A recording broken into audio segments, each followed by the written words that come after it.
We'll just get the recording underway, and that will be us.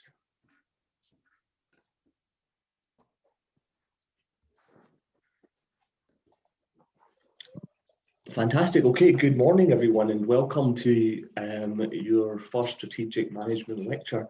I'm just going to share my screen, and what we'll do is get underway this morning.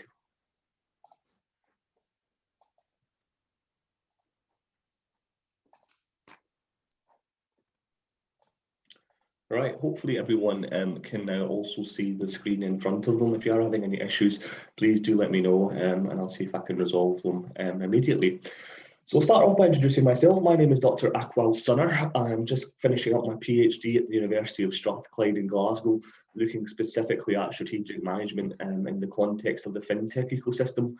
But Abhishek has asked me to speak to you all with regards to strategic management module, and particularly looking today at an introduction to the topic, but then also moving into the types of tools that are used, as well as considering organizational analysis techniques. Okay, so a little bit of a framework for today's session.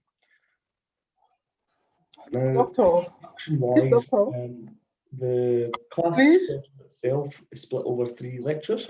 We will be exploring and examining a series of tools that will assist in unlocking the strategic growth for any business of any size. So we'll look at 3 horizons, okay? So horizons 1, 2, and 3 that are spread across the short, medium, and long term. So strategic management can be understood across these 3 horizons, and the tools and techniques that organizations use can vary depending on that time frame or depending on the horizon you're considering. There's a couple of assumptions, obviously, for strategic management. It only works that given that you have a business or you have an idea, at least, that you're looking to implement. You can't really conduct strategic management on a concept that doesn't yet exist, okay? So you need to have a business idea, or you need to be currently trading. Secondly, you need to have a business plan. So you need to have something at the heart of what your business does, you know, an idea with growth at its core, because strategic management is all about considering how do you grow your organization. And finally, you need to have an open mind to new ideas and new ways of thinking strategically, even if that means re-examining the old norms and truths. Unfortunately, the one thing that we've realized over recent years is that organizations that stay stuck in the past, they're the ones that tend to fail quickest, okay? So what we really need is for organizations to understand that sometimes you need to change from the past to move into the future, okay? So it's an understanding and open mind to new ways of working, new ideas, new business model innovations, new ways in which organizations can structure themselves, particularly in this kind of complex, dynamic world that we're moving into. And I guess pre-COVID world would be a good example of how the new world would maybe shape in the years to come. So what about the importance of growth, and why is growth, you know, something that organizations need to consider? So if you don't try and grow your business, you can be sure that your competitors will be pursuing it anyway, okay? So in order to win that market share, in order to ensure that your business continues to make an impact, continues to win market share, you need to have a growth strategy in place, okay?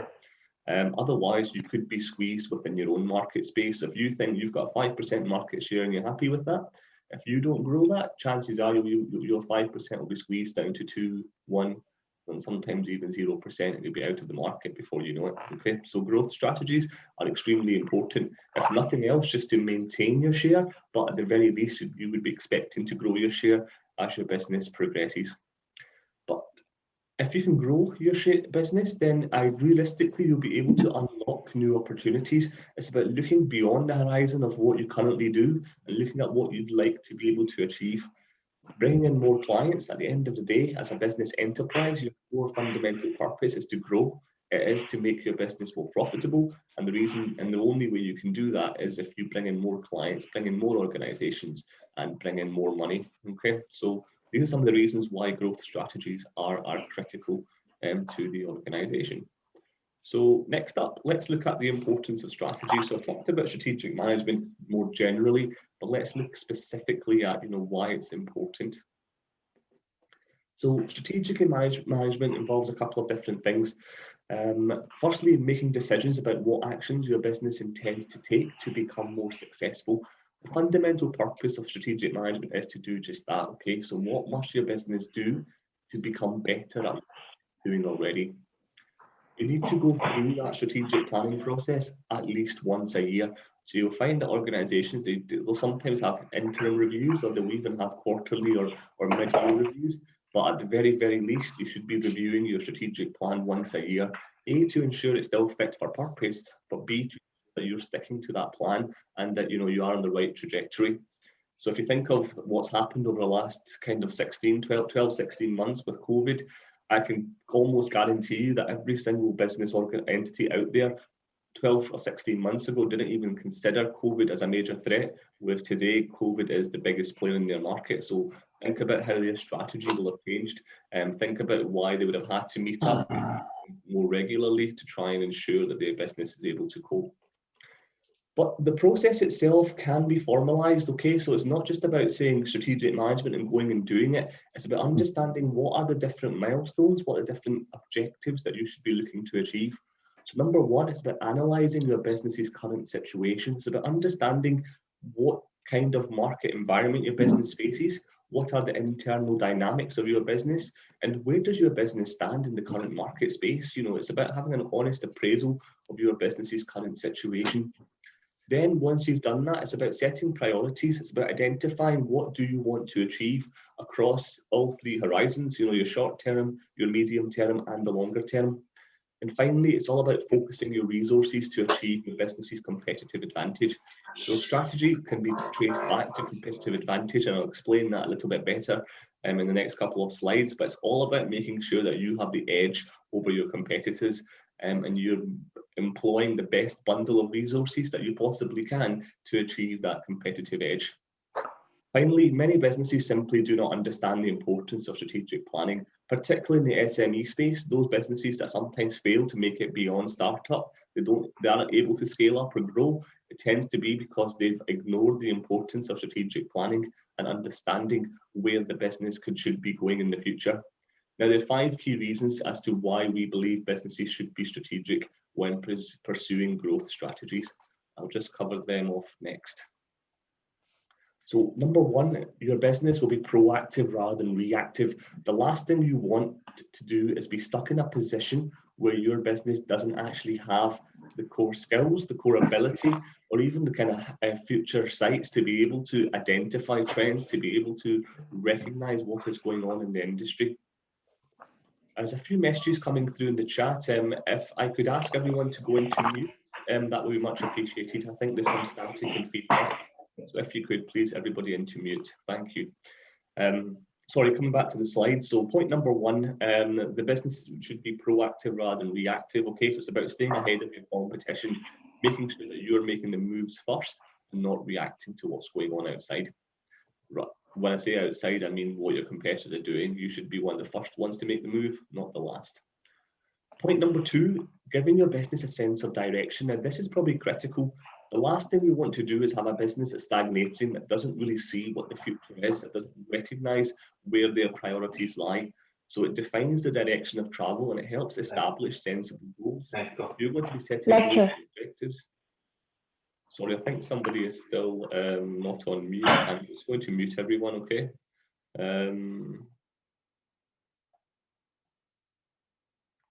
Okay, that should be everyone muted now. So giving your business a sense of direction, okay, so it's all about making sure that your business recognizes where it's going.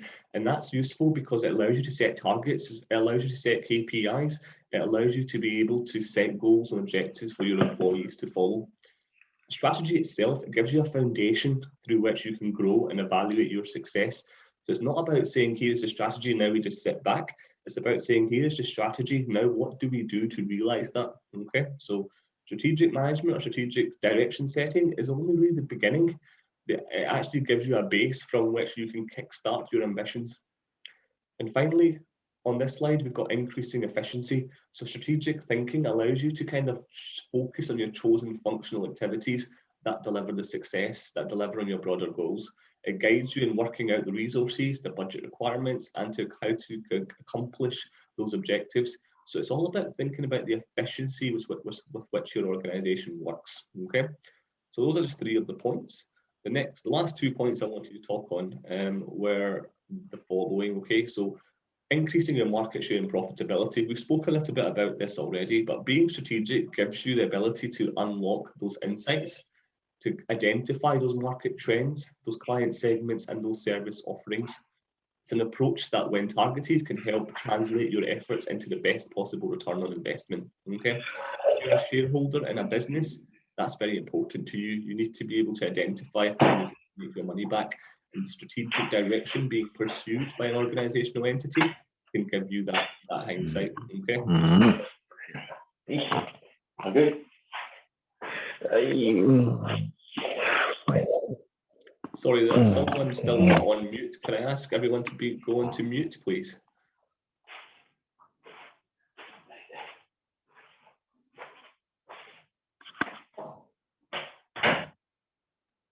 Thank you.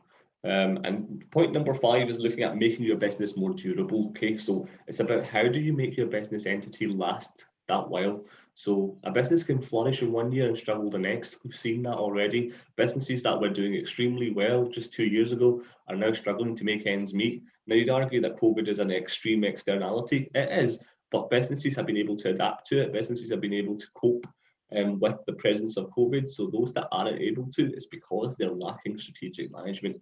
They've not come together and evaluated their business situation, and they've not set priorities to be able to cope with those externalities. Okay, so to make your business more durable, to make it long lasting, you need to ensure strategic management practices are in place.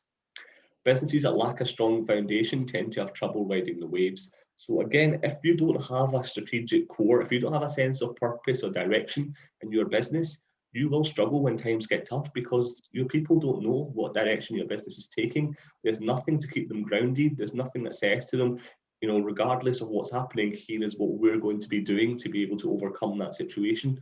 If you don't have that in place, people in your organization won't understand, you know, what direction you're taking, and they won't be able to deliver on some of those objectives. And the odds of survival are always in favour of those businesses that have a strong strategic plan. We've seen that year after year. Organisations that reinvented themselves.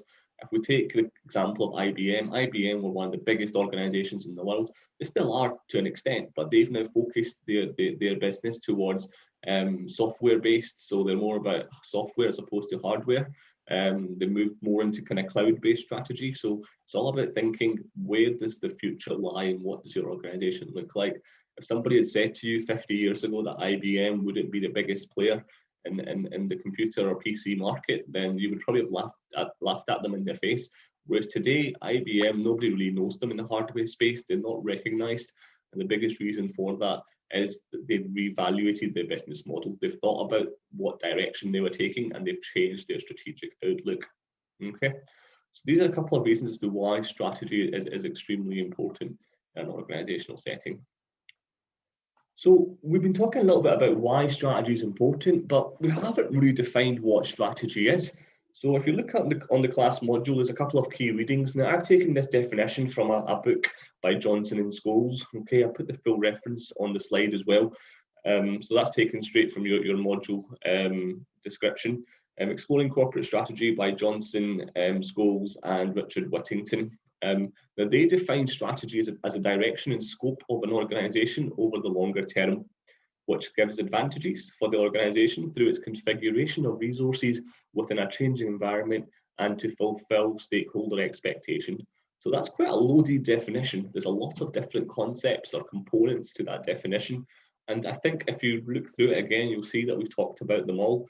The first one, strategy is a direction and scope. So we talked about setting direction, about giving your organisation a purpose, which achieves advantage for the firm through its configuration of resources. Again, we talked about having a competitive edge and best utilising your resources to achieve that competitive advantage. And finally, a changing environment to fulfil stakeholder expectations. So a recognition that the outside boundaries or even the internal boundaries sometimes of your organisations will evolve, they will change. Yes, they might not change on a monthly or a yearly basis, but they will change over a period of time. If you're looking at the medium to longer term, you need to recognise that, you know, people change. You need to recognise that trends in the market will change. I need to recognise the biggest one of all, technology. Technology can be the biggest disruptor. You know, if you go back 20 years, VHS was the biggest way in which people engaged with media. You know, that then changed to DVDs. And now all of a sudden it's all about online streaming. So technology has driven those advancements. So it's all about understanding how do you strategize to be able to cope with those changes. Okay. So that's one of the kind of key definitions. There are other ones out there, but the reason I like this one is I think it's quite holistic, and it's one that captures a lot of the essence as to what strategic management is all about. So next up, I'm going to be talking a little bit about the components of strategic management. So when you break it down, there's really three key areas that are quite important for strategic management. Number one is all about the strategic analysis. So what do we mean by that? It's about understanding the firm's strategic position. So what is the external environment like for your business? What does the external industry look like? You know, the market that you're operating in. What is the structure of competition? What are the consumer trends? What's going on, you know, in the countries that you operate? Are they a stable country? Are there not a stable economy? Is it other factors at play? So it's all about understanding the external environment of your business. Then you've also got the internal resources and competencies. So these are looking within the boundaries of your organization. What skills, capabilities do you have within your company that can help you achieve success? And if you don't have them, where are you going to source them from? What do you need to change about your resource structure? And finally, stakeholders.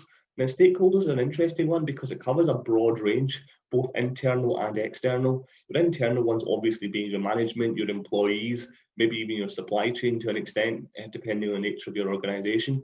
But then you've got the external, you've got the local community where you operate, you've got local government in the country in which you operate, you've got media, you've got your competitors to an extent are also stakeholders. They're interested in what your business is doing, and shareholders.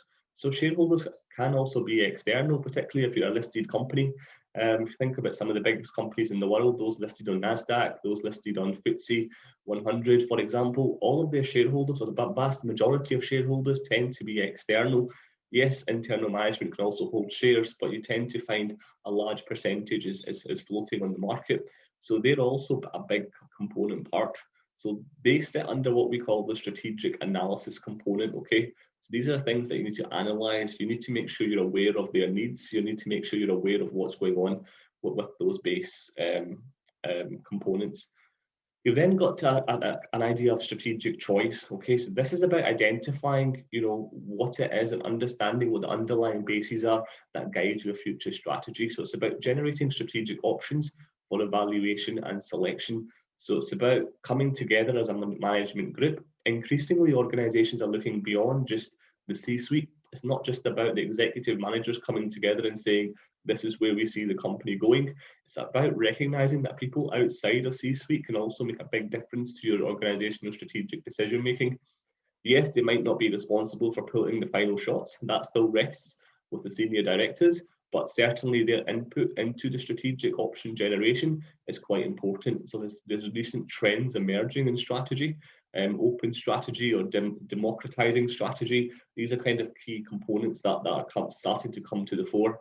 It all started with the strategy and practice movement, which looked at how organizations no longer just look at that top layer. It's about involving employees, it's about involving middle managers, and in some cases it's also about involving externals. There's a famous example of the premium cola company in Germany, and they concern themselves specifically with how do you generate ideas and strategic options by engaging the external market. Okay. So that's just another component. So it's all about generating choices for your firm. It's all about understanding how you can pursue a different strategy. And finally, it's about implementing that strategy. So you've done the analysis, you've chosen the different strategic options that are available, and now you're thinking about implementing the ones that you think are the best for your business to grow. So then it's all about translating that strategy into action. So that's what the implementation stage is all about. The idea is there, you've understood the analysis, it's now about putting that into practice. So what are the things that are important in that? Well, number one is firm structure and design. The structure of your organization plays a key role in how the strategy will be implemented. If you're a tall hierarchy, you know, you've got lots of layers of management, it can be difficult to sometimes engage the people at the very bottom of that ladder because they feel like they're so separated from what's going on at the top. Similarly, if you've got a flatter structure, it may mean that you've got many different kind of component parts, but less layers between management and the people. So sometimes it can be easier to communicate decisions, communicate changes to your people. So just about thinking along the lines of the structure of your organization and how that would impact the success of the strategy set. Resource planning is about understanding what your resources can achieve. And strategic change management, it's all about having people in place that can deliver that change, particularly if your strategy is going to change direction from what your business is doing.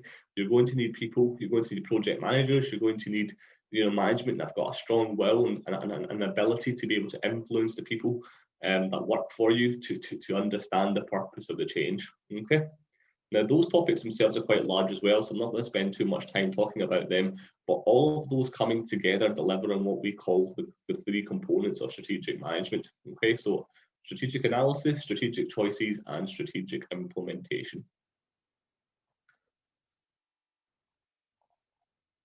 Similarly, I've got another slide here that talks about different stages in strategic planning. So if you look at the very, very top, you start from having a business mission or a direction in terms of what you want to do and achieve. You then carry out your analysis, so your internal and external analysis. There's a few tools I've mentioned here, which I'm going to cover in greater detail as we go on with today's session. SWOT and PESTLE analysis, re-evaluation of the mission. So once you've done your analysis, you may recognize that your mission statement or your business purpose is maybe not relevant. You may need to reassess what your business mission is. Once you've done that, it's about then identifying your strategic options. What are the future term growth objectives that you want to achieve? Operational objectives is then about saying how do you operationalize them. So in 5 years' time, you want to grow your market share by 50%. Okay, so what do you need to do to get there in 5 years' time? Those are your operational objectives. So they break them down into shorter term, 6-month goals, 1-year goals, etc., etc. You've then got tactical plans. Tactical plans tend to be almost the daily running. So this tends to be kind of lower level management or your supervisors or kind of day shift managers, the ones that are responsible for delivering the day-to-day running of your business. It's all about tactical plans. What are we going to do today to be able to achieve the operational objective in 6 months' time? And finally, control. That's about making sure you've got reporting mechanisms in place, you've got KPIs in place, you've got ways in which you can control, but control not in terms of telling people what to do, but control in terms of having oversight on what's going on, about being able to recognize the impact of the changes you've made, about being able to make changes if those impacts are not being realized in the way you want them to be realized. Okay, so we've very much gone from having a business mission, very high level strategic thinking at the top, to the very fundamental nitty-gritty everyday management through the control and tactical plans. And that's really how it all comes together. Okay. Oh, skip the slides there. So the horizon plan. So I talked at the very beginning that we look at the 3 horizons: short, medium, and long term. So what's quite important for businesses to do is to identify what we mean by a horizon plan and how does the horizon plan come into use when thinking about strategic growth. So it's a framework really that in many ways is like a coat hanger for other strategic tools. The reason we call it a coat hanger is it's a way in which we can understand how to structure our strategic thinking. So it's about saying, horizon 1, the short term, what do we need to do? Horizon 2, the medium term, where do we need to go with that?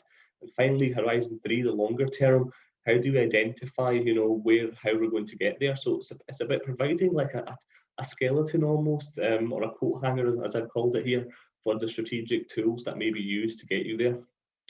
The framework envisions 3 different horizons which take into consideration the structure for a business to assess opportunities for growth, and they also don't neglect present performance. Okay, so horizon plan is important because you also identify how that's going to impact your present performance. That's why we consider the short term, because in trying to look at the long term, sometimes we can lose sight of what's important today and what's important now. So having a 3 horizons approach ensures that your business stays relevant. You're still delivering on market trends and what customers want today, tomorrow, and over the next couple of months. You also recognize the medium term, what might be in place in a year or 2 years' time. And then you think about longer term as well. Okay, so the 3 horizons plan is useful because it looks at all 3 different levels. And here is basically what it looks like. Okay, so if you think of the three horizons, you've got value running up on the left-hand axis, and you've got time on the bottom axis. So horizon 1 is probably the lowest value add activity because it looks at the here and now. You can only make so many changes that affect your business currently. It's also the lowest in terms of timely. You know, it's not going to take as long a time to implement because it's shorter term focus. So it's a shorter term ideology, but it's also shorter term value. You've then got Horizon 2, which is all about identifying what will happen in a couple of years' time. So it's about the emerging business concept. So what will our business look like in 2 years' time? Again, the value goes up. It is a higher value add activity. So you're climbing the value axis, but you're also climbing the time axis, because looking at Horizon 2, you're looking at a longer time frame. You're looking into maybe perhaps a couple of years, 2 or 3 years down the line. Then finally, you've got Horizon 3. Now, if you look at the value axis, it very much is the highest point. Okay, so this is where you look at the core real impact on your value add activities. It's really when you're starting to think about creating new ways in which you can do business, identifying how consumer trends, market trends, and digital trends will shape your business in the next kind of 5, even 10 years, depending on the nature of your business. And again, that is reflected on the time axis. Okay, so Horizon 3 is very much longer term, but it's also longer value, because that's when you identify where your business can be fundamentally altered and changed. So just again to visualize what we mean by Horizons 1, 2, and 3. So Horizon 1 short term, Horizon 2 medium term, and Horizon 3 is the longer term. So kind of exploring into that a little bit further, what kind of strategic management priorities do we assign to the Horizon plan? So Horizon 1 is all about protecting your core business. Okay, so your core business is what you do today, the fundamentals of what you provide to the market. And it's most readily identified with your business name. So this is what your customers know you for. As far as they're concerned, this is why they shop with you. This is why they buy from you. This is why, they procure some of your services, because this is your core business. It also provides you with the greatest profits and cash flow because it's the here and now. Okay, the core business is what's going to generate the biggest revenue for you at this moment in time. And the focus is then on improving performance in order to maximize the remaining value. So Horizon 1 is about identifying, here's what we're doing it relatively well, we're making money from it. How do we make it even more efficient? How do we make that performance even better to really milk that first horizon, to make sure that in the short term we'll be able to generate value as much as possible without perhaps negatively impacting our business performance. It's all about improving performance and maximizing whatever value that remains in that short-term horizon. Horizon 2, so the medium-term future, it's about unlocking emerging businesses. So encompasses emerging opportunities in the medium term. Now, this usually includes ventures that are likely to generate substantial profits in the future, but can also require considerable investment. So when you're looking at the medium term, it's about identifying, okay, so where do we need to be going to continue evolving our business model, to continue meeting the demand and needs of our customers and how they may evolve over the medium term. Okay, so sometimes this can involve a hefty level of investment, particularly when you have to overhaul parts of your business operations. If you need to bring in new suppliers, or you need to look at ways in which you procure certain elements of your supply chain, it can sometimes have an impact on how much investment you have to put in.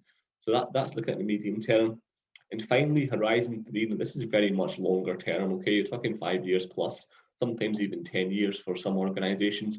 It's all about creating new business opportunities. So it contains ideas for profitable growth down the road. So what we mean by down the road is very much the longer term, okay? Examples of such activity could be big research projects, investing in research and development, pilots in terms of trying to maybe launch alpha or beta products that are then designed to test what appetite there may be in the market down the line. And finally, minority stakes in new businesses. If you maybe followed the news recently, you probably heard about Apple and how they're acquiring a new business. I can't remember what it was. I think it was 8 or 9 new businesses every year for the last kind of 4 or 5 years. So what you tend to find is businesses that are thinking longer term, some of the largest companies in the world, they will try to buy up mistakes and new and emerging ideas. So that's what Apple are doing. Apple are recognizing that in the future, you know, their business model may or may not still be relevant. So they're buying stakes in other companies so that if other companies do grow and other companies do become successful, they'll perhaps be able to take them over, or they'll perhaps be able to have a controlling say in how those businesses run. So that's very much Horizon 3, okay? Apple won't realize any benefits from a lot of those investments, probably for a good 10, maybe 5, 10 years before they start to really generate some kind of tangible revenue stream, okay? So that's really trying to operationalize what we mean by the Horizon plan. Next up, I am going to start touching on some of the strategic tools that are important. So far what we've done is we've understood why strategic management is important. We've defined what we mean by strategy, and we've looked at different components of strategic management, particularly in regards to the 3 horizons, short, medium, and long term. So next up, and probably for the foreseeable, I think there's a second part to this that we'll look at next week, it's all about the strategic tools. So how do we use the instruments, the techniques, the tools that are required to conduct strategic analysis? Okay, so that's really what we're going to be focusing on. The Horizon plan itself is a strategic tool, okay? So although I said it's a coat hanger on which you can structure it, it also acts as a tool in itself because it allows you to keep focus. It allows you to identify, you know, where you're looking. Are you looking at the short, long, or medium terms? Okay, so in itself, it can be a strategic tool if it's used correctly. Now let's look at some of the other tools, okay? Now some of these are very focused, they're micro. They'll look at the internal operations of your organization. They'll look at it in a nitty-gritty detail. And these can usually help you with short-term planning, okay? You need to understand, you know, how to make efficiency improvements. You need to understand how to make your business operate at optimal performance levels. That's where you need to focus on the micro level, okay? However, other models that we'll be looking at, other tools and techniques, they're very broad, they're very macro level, and they tend to have a longer term focus, okay? So these will tend to be ones that we look at perhaps Horizon 2 and Horizon 3. One thing I will say is all models can, in theory at least, be used with all of the horizon periods. You know, there's nothing to stop you using a longer term tool in the short term. However, the value of that longer term tool applied in a short term may not be the most sustainable, okay? So just bear that in mind. There's nothing to stop you using strategic tools at any point in that horizon plan. Just the efficacy or the benefits of using it, shall I say, wouldn't probably be as realistic or as pertinent, depending on the horizon you're looking at. Okay, so let's kick off with our first tool that we're exploring today. The business model canvas. So the BMC, as it's more commonly referred to, or you may hear it referred to, was invented by 2 guys called Alexander Osterwalder and Yves Prunier. So what did they do and why did they come up with the business model canvas? Essentially, it's a template, okay? A template for identifying those key elements that make your business model. So it's about breaking down your business model and saying, what are the key components that are important that you need to be aware of, that you need to control? So why do we need to do that? Because A, it helps you describe your model. Now, you might think, it's my business, I already know my model. To an extent, that's true, you probably do. But by the same token, you need to understand how it's evolving, how it's changing, how you're delivering value to your customers. So the business model canvas is an important tool that many strategic management layers will use at different times, at different stages of their progress and their growth.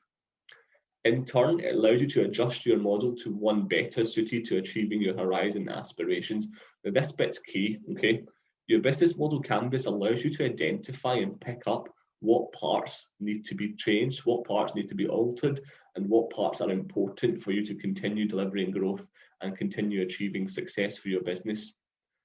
So there's 9 key elements on the template, which I'm going to cover in the next slide.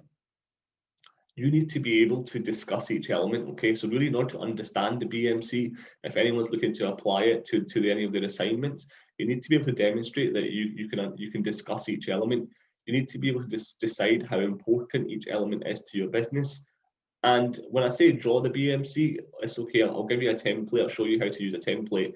You can get one online, but you need to be able to understand what goes in what box on template and why it's important. And finally, identify the best strategic tools to then change the BMC. So the business model canvas in itself is a tool, but you would need to engage with other strategic tools to be able to change how your business performs on the different elements that we'll discuss on the BMC. Okay, so without further ado, let's look at the template itself. Here we go. So the business model canvas. We've got 9 different key elements, as I mentioned. We've got key partners in the left-hand corner. Now, it's quite difficult to see this because of the size that I've got it here, but in the key partners, we look at who are the key organizations with who we engage, okay? Who are the key companies that can help us deliver success, whether that's looking at your supply chain, whether it's looking at, depending on where you are, upstream, downstream, partner firms. It's all about identifying who are the key partners with which you need to engage to run your business effectively. You've also got key activities. So what are the core activities that your business needs to conduct to be able to deliver your product or your service? Key resources, so the people, the tools, the machinery. What do you need to be able to bring together to be able to create your product and service? Okay, so that top left-hand corner is very much about operationalizing your business. What are the key elements that allow you to achieve that success? In the right-hand corner, starting from right to left, we've got the customer segments in the very far corner. So customer segments are those groups that are most important to you, those market segments that can help you deliver success. And that can be, for example, your beachhead market. That can be perhaps other types of niche customer segments. It's about identifying who are the customer segments that are most important to you and why they're useful for your business to keep in mind. Customer relationships. So you know who your customer segments are, but how do you build those relationships? How do you keep in touch with your customers? How do you deliver the customer service? How do you engage with them on social media? How do you reach out to them? Is it mailing lists? Is it emails? Is it notifications? Do you make them download an app to keep in contact with you? So it's all about identifying the ways in which your business keeps up to date, keeps relevant, and keeps yourself in the eyesight of your customer. And then you've got channels. So by channels, we mean how do you engage with your customer? It can look at the ways in which your logistical operations work. How do you get products and services to your customer? How do you perhaps procure some of your raw materials? How do you get them all together in one location, to be able to put everything together? Or how do you get them delivered to the next stage in the delivery process? If you're just a supplier of components yourself, how do you get them to the next stage in that supply chain? Okay, so channels of operation are quite important, and they form, the whole fundamental engagement piece of your organization. How do you engage with the different partners and bodies that are important, particularly customers? Now, that doesn't always have to be B2C, so it can also be B2B. And what I mean by that is it doesn't have to be business to customer. Your customer segments may well be other businesses. If it's businesses that are buying from you, then those businesses are your customers. So we call that B2B as opposed to B2C. Okay. At the bottom, you've got cost structure in the left-hand corner. That's about identifying the ways in which you incur your costs. It's about saying, where is it that we're spending money? Why is it we're spending money there? How does that money that we spend add value to what we're doing? Okay, so cost structure is quite important. It can also look at your equity. How do you generate revenue, or not revenue, sorry, how do you generate equity to be able to fund new projects, to be able to invest in your business? So cost structure is quite important. And then on the right-hand side, you've got revenue streams. Now this looks at how do you generate revenue from your sales, from maybe even your IP, maybe from any royalties that your business may have. How is it that your business makes money? Okay. So revenue streams are not about capital. It's not about equity. Revenue streams is about generating value through sales and through other such activities such as IP, etc., etc. Whereas the cost structure is more concerned with equity and spending. So I've missed out one component, and that's the middle component on the BMC. So where it says value proposition, so really the value proposition should bring everything together. So everything we've mentioned, the value proposition should be an all-encompassing component. It looks at what value you add for your business. Essentially, it's the so what of your business. So why is it that your customer should buy from you? What is it about your business that allows you to deliver value for your customers? Okay, so if you can answer that question, as part of your strategic management, then that's when you know you've got a fully functioning business model in place. Okay, so what is it about your business that allows you to deliver value? Why should customers shop with you and not your competitor? Okay, so that's the business model canvas. As we progress, I will give you a link to the templates. So it's a website called Strategizer, and they've got templates that you can download. So if anyone's looking to use the BMC for their assignment, there is a template available, so you don't have to worry about drawing this out for yourself. Okay.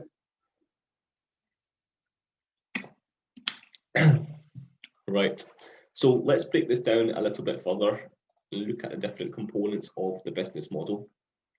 So again, we've spoke about this over the last kind of 5 minutes, so I'm not going to go into too much detail, but just a little bit more expansion on some of these points. So the key partners, who are the key partners and why do you rely on them? It's important to be clear what your business gains from those key partners, that you could not get it alone, okay? So that's one of the reasons why they're key partners, because by yourself, you wouldn't be able to achieve what you're looking to achieve. These are the people that are required to make your business work. That's why they're key partners. Okay, you need to engage with these organizations. So it's quite important how you select and manage them, hence why they're a fundamental part of your strategic decision making. Key activities. So what are the key activities that your business must perform in order to deliver the value proposition to your clients? So it's about identifying, what are the activities that are fundamental, what are the operations that need to be realized in order for your value proposition to emerge, in order for your customers to be able to get access to your products. So these are the fundamental core activities of your business. We're then looking at key resources. What are the key resources your business needs? Again, we talked about this: people, skills, machinery, capital, physical assets, IP, etc. The value proposition itself, again, I've talked about this, so it's all about what value your business offers. And a competitive value proposition is something that is new in the market, okay? So it's all about how do you perform better, how are you more flexible, how do you better design what's already available in the market. So a value proposition doesn't have to be something brand new. You may well find a way in which you can deliver the same product or service, but more efficiently or more effectively, so it delivers value for your customer. That's still a value proposition, okay? So it's about recognizing how you can do something better than anyone else, and therefore your customers should be coming to you. It's basically, it answers the so what question for your business.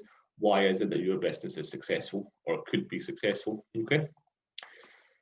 Customer relationships and channels, we talked about this already. I don't think there's anything here that we haven't mentioned, so I'll just bring it up on the slide and you can just read through it just to kind of refamiliarize yourself. But it's all about identifying what relationships you would have with your customers and what are the best channels through which you would engage them. We then move on to the customer segments themselves. What are the customer segments, what they need from a service and how they will use it, and how many of them there are, where they can be found, and what price they're willing to pay. So having a recognition of your customer segments is quite important. Cost structure, again, we've talked about this already, but it's looking at your fixed, variable, one-off costs. It looks at your sunk or capitalized costs. It also looks at your equity and how you structure the finances of your business. And finally, we're looking at the revenue streams. Okay, so how much your customers are willing to pay? How do you realize that revenue? Is it a one-off purchase? Is it a subscription? Is it a recurring payment? Are your prices fixed, variable, differential? Can you perhaps use discounting to encourage particular customer behavior? It's all about recognizing how do you generate those revenue streams. Okay, so that really very much was a quick fire tour of the business model canvas. A couple of tips if anyone's looking to complete the BMC, as I said, for their assignment. It's usually quite useful to print it out on a larger surface, an A3 sheet, for example. Particularly if you're doing this in an organization, you'll tend to find it quite useful, or if you're doing a strategy workshop or a strategy session with different stakeholders, printing it off and allowing people to then write or draw onto it can be quite a useful tool. Use sticky notes is clever because then you can move them around. People might put things in the wrong box. It's about identifying what goes where. And then you can discuss each of the headline points with your partners. So when you're doing this activity, I've done this with organizations when I was doing some consulting work. It's about then saying, okay, you put this in this box. Tell me why you put them there. Tell me why they're important to your business. So it's all about allowing people to recognize who's important to their business. When I go and do consulting for organizations, I don't know their business well enough to be able to tell them their business model canvas. But what I can do is I can talk to them and identify with them through my discussions with them what is important to them. Note the varying size blocks. So you might have seen on the template, the blocks were different sizes. You know, they weren't all the same size. Now that's intentional. Okay, that's not just randomly why we decided to just draw them up. It tends to assign importance to the aspect of the business model to your business. The bigger the box, the more fundamentally important it should be to how your business operates. Okay, so there's a reason why the boxes are bigger for some components and smaller for others. And finally, it's where you actually access your business's position to be. It's the points at which your business can actually change, or it's points at which you can make a difference to your business. The bigger the block, the more you can do to alter the direction your business is taking. So rather than me just sitting talking through all of that and letting you try to understand those components, I've got a short video and it looks at the business model canvas being applied to Amazon. So I'm just going to bring up the video. I may need to stop the share actually first because I'm not sure if you guys will be able to get the sound. 2 little seconds and I'll just double check.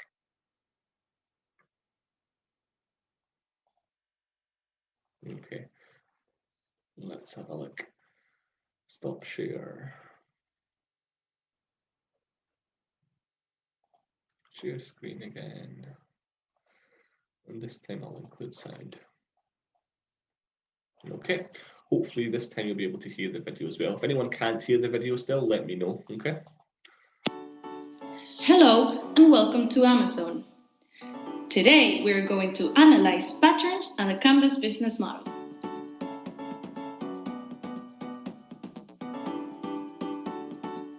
What is Amazon? Amazon is the largest internet-based retailer in the United States. It started as an online bookstore, later diversifying to sell DVDs, CDs, videos, music, electronics, apparel, furniture, food, and toys, just to mention some. The company also produces consumer electronics, notably Amazon Kindle. Let's talk about numbers. Amazon has a market share of nearly 35%, clearly above big companies. This is a canvas, which is a strategic management and entrepreneurial tool which allows you to describe, design, change, invent, and pivot any business model. Starting with the customer segments. These are the different groups of people or organization and enterprise aims to reach and serve. Just like we said when describing the long-term pattern, Amazon has big quantities of small niches, both customer and providers and developers. Concerning Kindle, the customer segment can be identified as teenage, young adult, and adult readers. Value propositions describe the bundle of products and services that create value for a specific customer segment. We must emphasize Amazon's wide range of products, its availability, the price, and the customer experience it offers. Just as its vision states, it allows customers and providers to go global in minutes. It offers speed, agility, and elasticity. It allows non-hit items and hit items to coexist in a unique site. Regarding Kindle, it offers a unique performance.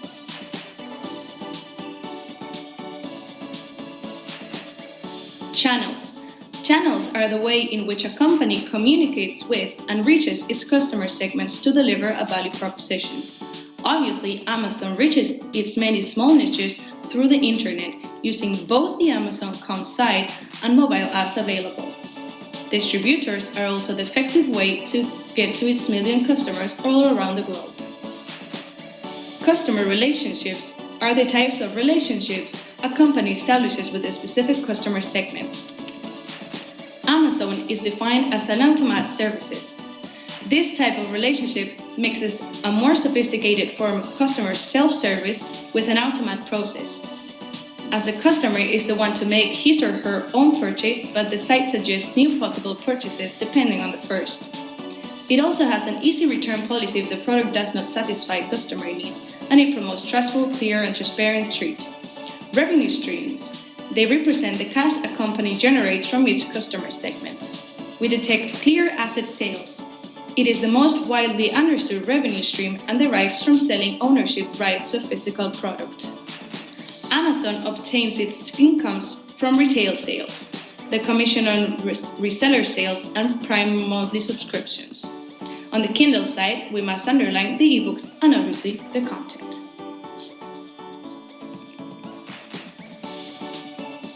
Key resources. They describe the most important assets required to make a business model work. On a physical point of view, we have the transit warehouse, which allows the right distribution of all the sold products. On the human side, the star key resource is the web, which is the pillar on which the rest is built and which is also include the apps. In the intellectual side, we must highlight the Kindle platform. Key activities. They describe the most important things a company must do to make its business model work. Amazon's great success is based on the great performance of its web and apps, so we consider its development and maintenance as a key activity. It also stands out for its constant innovation, bringing new products and services non-stop, or new ways of delivery, such as the famous drones they are about to start using with this purpose. The well-working net of logistics and distribution is also fundamental on Amazon's success. Key partnerships. They describe the network of suppliers and partners and make the business model work. Amazon's accomplishments are also thanks to its partnerships, who can be divided into suppliers and manufacturers, network of sellers, the alliance with social network in order to advertise, publishers, and the niche content providers.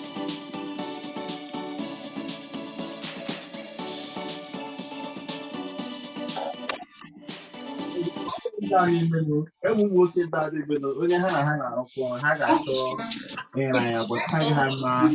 operate efficiently. The lack of stocks, Amazon has a low-cost structure. Most of their money is invested in the platform development and maintenance. This is the IT and fulfillment infrastructure. We must highlight the economy of scope. Amazon is able to use the technology developed for internet selling books and other goods to offer cloud computing services at competitive prices. In the following graphs, we can see some.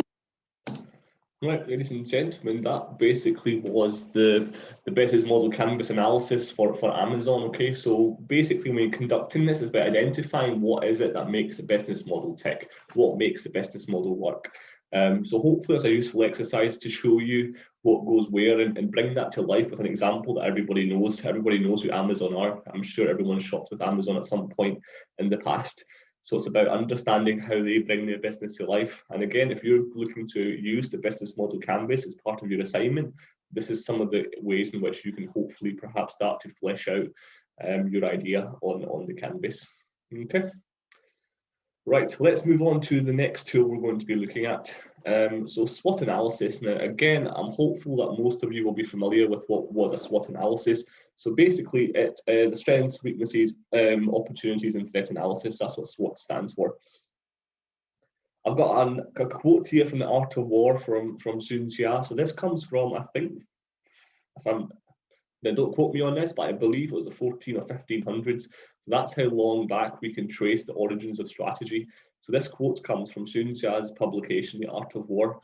If you know your enemies and you know yourself, you can win 100 battles without a single loss. If you only know yourself, but you do not know your opponent, you may win or you may lose. If you know neither yourself nor your enemy, you're always endangering yourself to loss. So why does Sun Tzu say that? So it's all about understanding. He recognized that if you knew your strengths and your weaknesses, but you also knew your opponent's strengths and your weaknesses, chances are you'll be able to strategize and come up with a way to beat your opponent, even in the army. So this was way back when people were fighting with each other, people were trying to claim land, people were trying to, claim rights over each other. So they recognize even way back then that if you can understand the strengths and weaknesses of your opponent, you'll be able to overcome them. Similarly, Sunshine said, if you only know about yourself and not your opponent, you've got a 50-50 chance. You know, if you know what your strengths and weaknesses are, you'll know when to attack and when not to attack. So you may be able to walk away with a win, but then again, you don't know about your opponent, so they may still be able to surprise you. Finally, if you don't know anything about yourself or your enemy, chances are you're going to lose. Okay, you're not going to be able to succeed in what you're trying to do. And that is very, very true in business. Okay, so that may have applied to the war 500-600 years ago, but today in the business environment, the business scope that we operate with, it's fundamentally important that you recognize not only what you're good at, but also what your competitors are good at in order to be able to provide that value, in order to be able to have that competitive advantage. Okay, so the right sort of business growth requires analysis of your business's strengths and weaknesses and the marketplace threats from your competitors. The SWOT analysis itself, it can be both micro or macro, so you can look at it at a micro sense and you can apply it internally. You can understand what your internal strengths and weaknesses are, what opportunities there is for you to improve your internal processes, and what the threats are to your internal working. So that's very micro.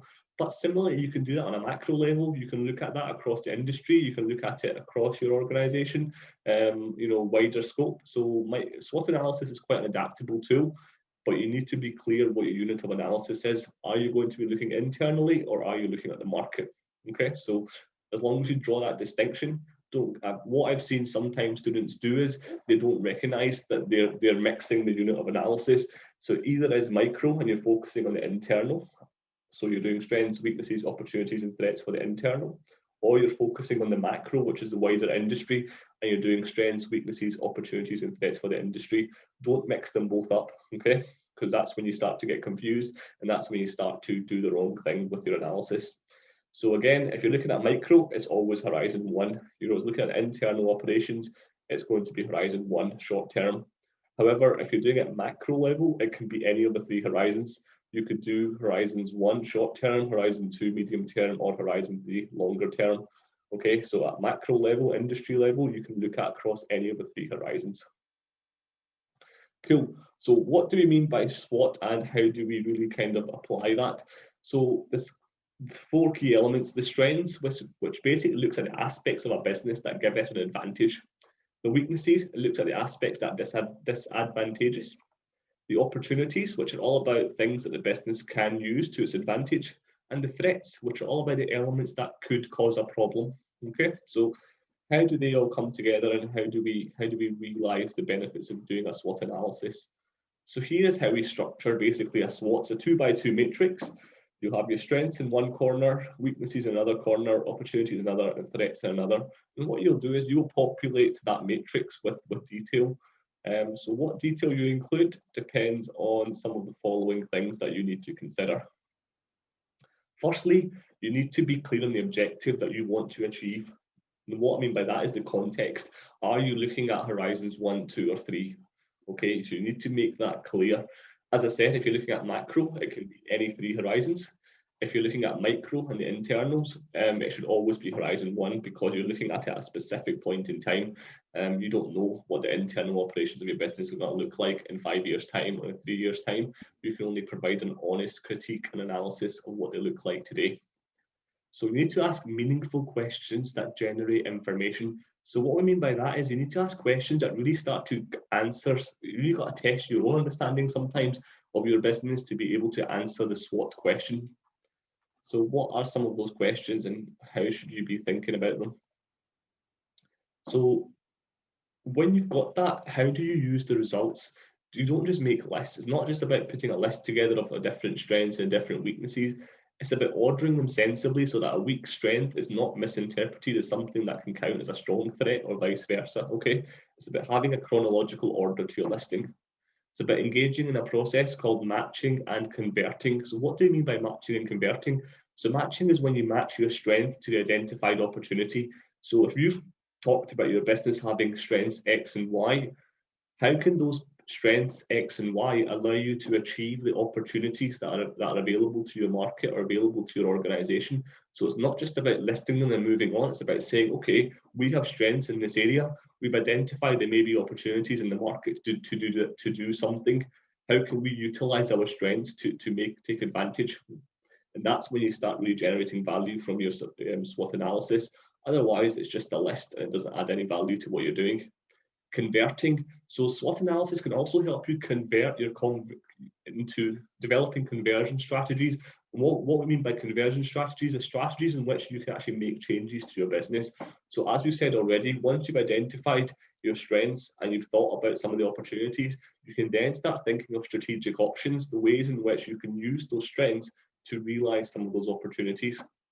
What practical steps can you also use to turn your weaknesses into strengths and in order to unlock opportunities that address the threats? So really what you want to be able to do with your conversion strategies is turn your weaknesses into strengths and turn threats into opportunities. It's about saying, here is where we're currently at.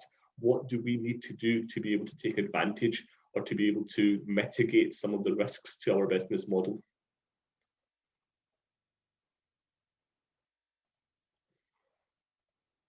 That being said, these tools also have their weaknesses, and it's important that you're aware of these weaknesses.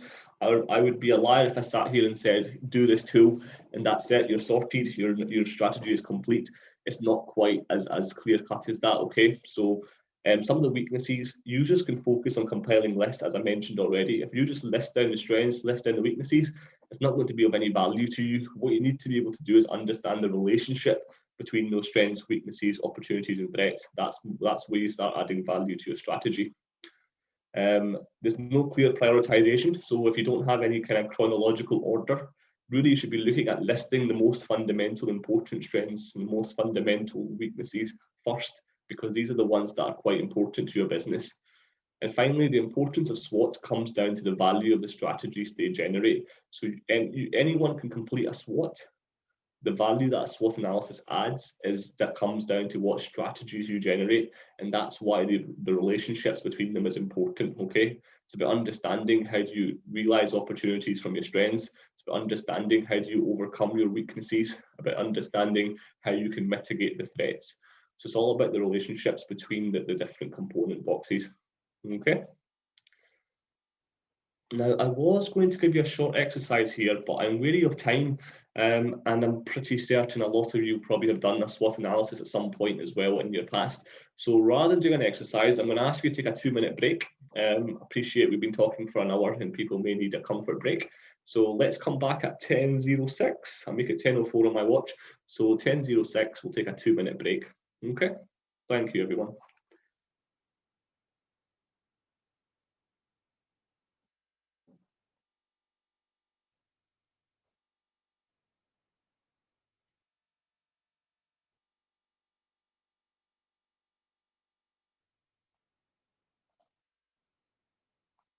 I forgot to.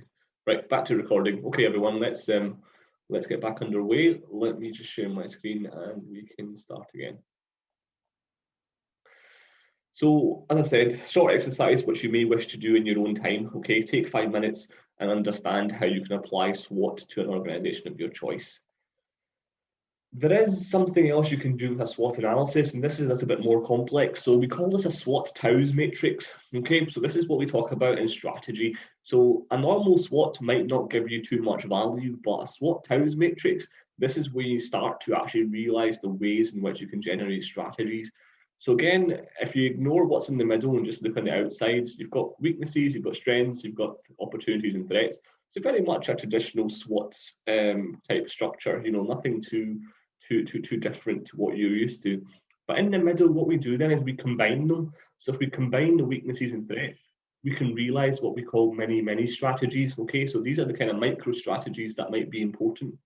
If we combine strengths and threats, we can look at many strategies. What we mean by that is how do you maximize some of the kind of things you want to minimize?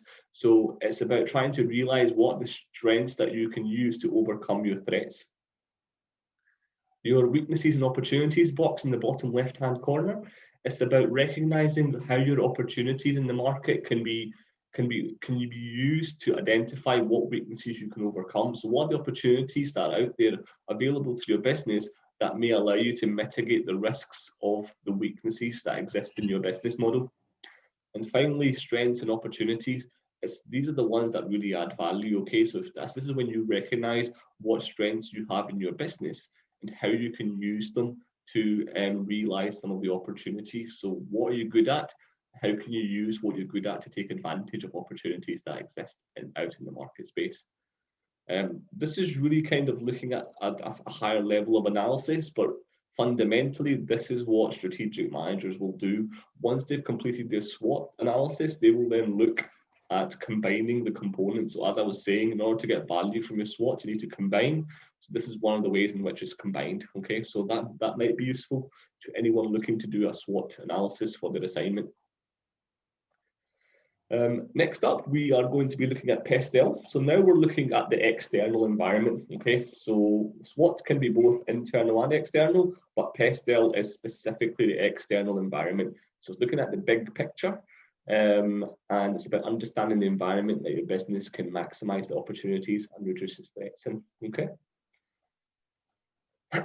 So what are the variables in PESTEL? So again, some of you are probably familiar with some of these. So you've got the political component, that's what the P stands for. That's about understanding the type of government and the stability of the government and the economy in which you're working. Freedom of press, levels of bureaucracy, regulation, deregulation trends, fair trade decisions in that country, social and employment legislation, tax policies, trades and tariff controls, and likely changes to the political environment. These are all things you want to take into consideration. Okay, so for example, if you were operating in the UK before Brexit, there were certain legal variables or legal kind of legislation that was important. Beyond Brexit and beyond particularly the start of this year, things have changed fundamentally for a lot of businesses. So political variables and political stability, you could argue, in the UK was unstable at the start of 2021. You know, so it's all about identifying how that could impact your business. So that's about some of the political variables. Economic variables, this is looking more at the nature of the economy and how the external world can impact your business. So it's about interest and inflation rates, economic growth. It's about labour costs, about distribution of income and how much disposable income people may have available to them to spend. It's also about looking at unemployment and the supply of labour. You know, what access do businesses have to human resources? It's also looking at globalization trends and how a particular economy is performing. Okay, so again, perhaps on the back of coronavirus and the impact of COVID, particularly in the Western economy, as we seem to have felt it a little bit tougher than some of the emerging markets. It's about understanding what the economic impacts that will affect if you were operating in those markets. Okay. Again, if you could just please go on mute if you just joined the call, it makes it easier for everyone to hear what I'm saying. Next up, we've got social variables. So this is looking at more cultural aspects, stuff around health consciousness, population growth, the age distribution. We're looking at organizational cultures, attitudes to work, management styles, staff attitudes. These are all important. If you've got an international operation, the way in which you approach your organizational culture, your employees, the way in which you engage with your employees is very, very different in the UK, for example, to places like China or places like the Middle East. You know, the way in which you engage workers in those parts of the world is very, very different. They may be more hierarchical than we are in the UK, where it's more of a flatter approach. So it's about understanding how people work on a societal level. It's about also considering ethical issues, diversity in that country, education, occupation, living standards, demographics. So these are some of the social variables that are important to the PESTEL analysis. Next up, we're looking at technology. Now, technology is becoming important more and more, you know, as the world progresses, as technology grows. So the maturity of that technology is quite important. And emerging or new technology might not be useful to every single business until such time that it's universally adopted by its market base. Okay, so if your customers don't have access to artificial intelligence technology, there really is no point of you adopting AI until such time that your customer market segment is able to access that. Similarly, if your target market base don't have access to the types of technology you're looking to deliver, there's really no point in you targeting them. So it allows you to understand, you know, how you can engage with technology. IT, internet, global and local communications are part of technology. Transportation, energy, sources, fuels, And other technologies related to energy, they're also part of technology, okay? So technology isn't just digitization and the internet, it also looks at stuff like energy, transport, etc. And we've already talked about access. So these are some of the kind of components of importance within the technology variable. And finally, the last two component parts, you've got legal and environmental. So there's some crossover between legal and political. Obviously, politics plays a large part in deciding legislation, but legal isn't just legislation. It also looks at some of the kind of fundamental laws in a country. So it looks at stuff like human rights. And as we've seen in the news recently, human rights aren't always universally applied. Again, in the Western world, we're used to human rights being upheld fairly strongly. But if you look in other countries across the world at the moment, there is some real concern over human rights violations. You're looking at different countries, China, you've got India recently, and the Middle East. These are all countries that have been accused of human rights violations against their own people, against minority groups. So it's about understanding what the legal implications, what the regulatory bodies and processes, what are some of the environmental regulations. So it's not just about legislation, it's also about laws and how you treat your people. It's about fairness and equality, okay? And finally, environmental. So you've got ecological elements, which is attitudes towards green issues, such as energy conversion, reducing pollution. You've got environmental issues, environmental regulation. And then finally, you've got customer values and market value. So it's all about going green. It's all about understanding the impact that your business has on the environment. It's all about understanding what your target market are really concerned about as well when it comes to the environment. So that's basically a PESTLE analysis, a quick fire walkthrough of it. Again, I've got an exercise here which some of you may wish to do. If you aren't familiar with the PESTLE analysis, I would suggest taking some time out to apply that to an organization of your choice. Okay, so a company that you're familiar with, choose someone, you know, quite obvious, someone that you can easily research. So, you know, something like an Apple or a Google or a Facebook. And think about, you know, what are the political variables that impact your chosen company, the economic variables, social, technological, environmental, and legal. Okay, so it might be a useful exercise. I'm not going to do it now because of the interests of time, but if you're reviewing these slides, as I believe they'll be posted online, I would encourage you to take 5 minutes and look at how you can apply this, particularly if you're planning to use it for your assignment. It'll be good practice. Okay, so let's move on to a next tool that we're going to be looking at. And now we're going to be looking at Michael Porter's 5 forces model. So you may well have heard of Michael E. Porter, probably one of the most famous names in strategy as of late. So why do we use Porter's 5 forces? Firstly, so it helps us to analyze the immediate environment. It looks at the immediate environment of an organization. So it can still be external as well as internal, but it's looking at the immediate environment. So those organizations, those stakeholders that the business engages with on almost a day-to-day basis. It's about identifying the structural features of industries that determine the strength of competitive forces and therefore industry. Now that might sound like a mouthful, you know, what does that mean? But I'm going to show you in the next couple of slides, okay? So it's about understanding what forces impact your business performance. And finally, finding a position in the industry where the company can best defend itself against the competitive forces or can influence them in its favour.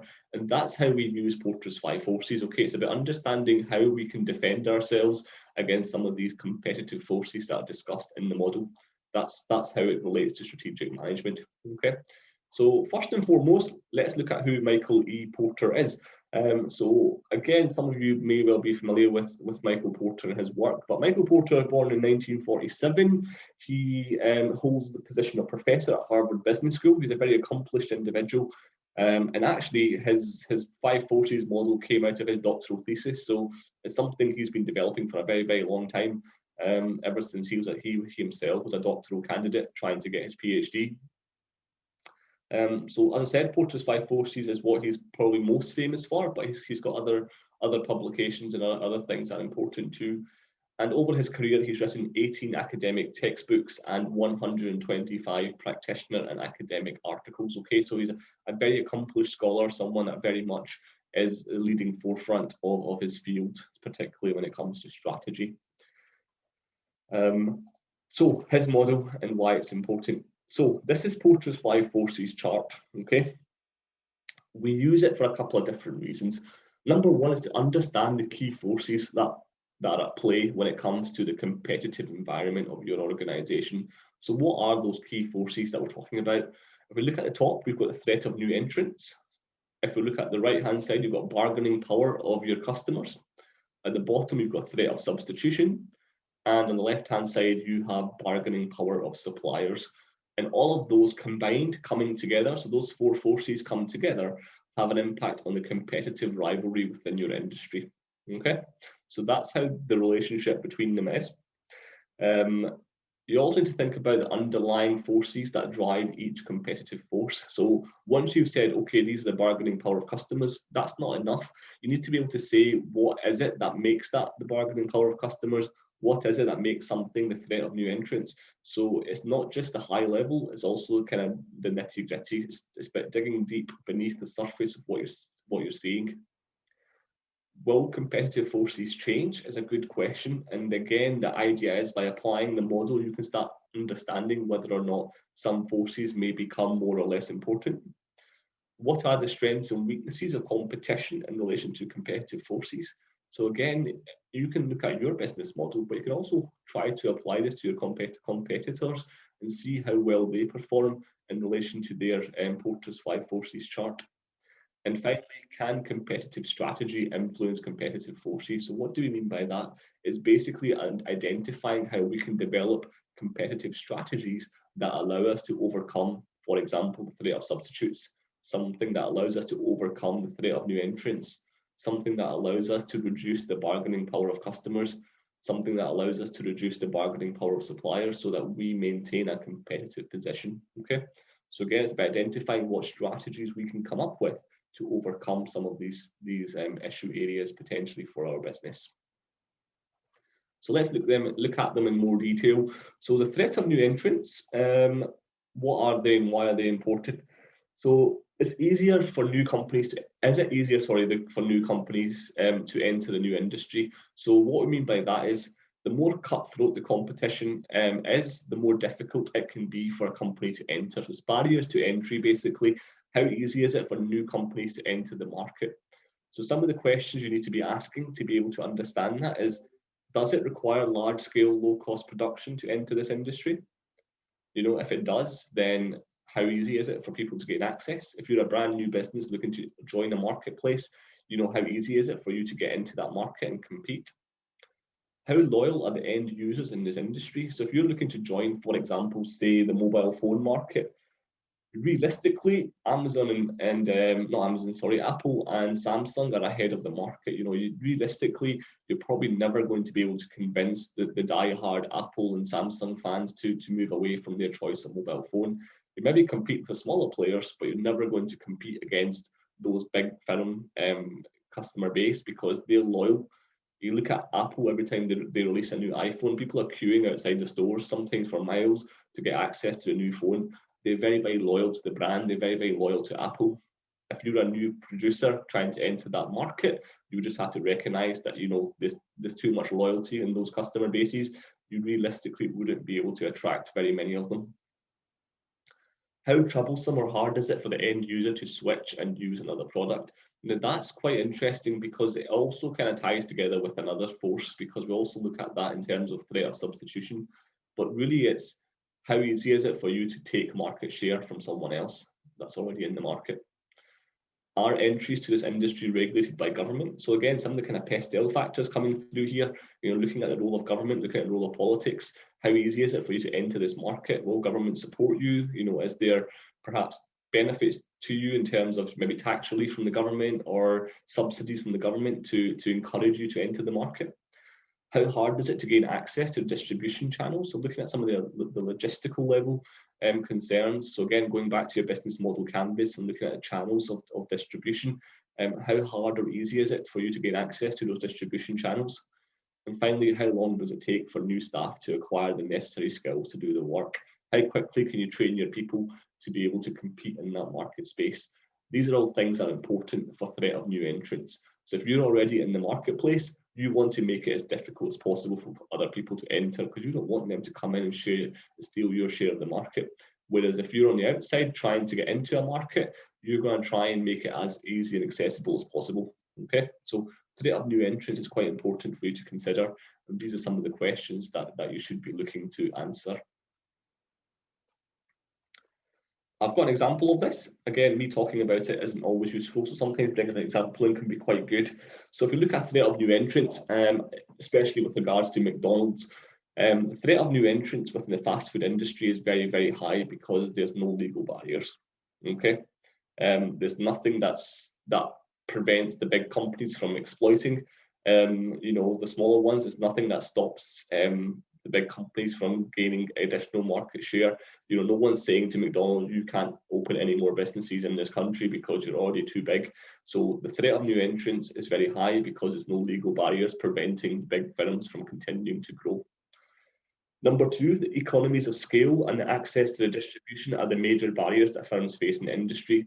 And the reason we say that is because the likes of McDonald's, KFC, Pizza Hut, they've got an established network, they've got a supply chain, they've got distribution channels, which can take a new business many, many years to build. So if you're just joining that market, you're already at a disadvantage because these existing enterprises have got a very large, dispersed supply chain network.